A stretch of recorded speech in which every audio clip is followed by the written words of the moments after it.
ከተረጋጋ ትከሻና ከህመም እና ከትከሻ ድንጋጤ ታበሳለህ።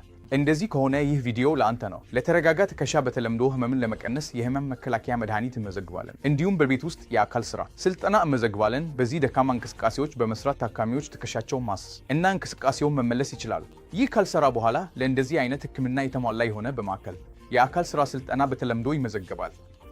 ይህ ህመምህን ለመቀነስ እንዲሁም በተቻለ መጠን እንቅስቃሴ ለማግኘት በተጠናክሮ ይረዳሃል።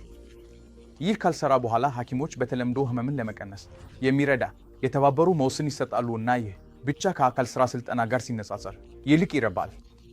ይህ ሁሉ ከማይረዳ በሆነ ጊዜ ለተረጋጋ ትከሻ የአርትሮስኮፒክ ቀዶ ጥገና መሆን ይችላል። ይህም በትከሻ ላይ ትልቅ መቁረጥ ያልሆነ የቁልፍ ቀዶ ጥገና ነው።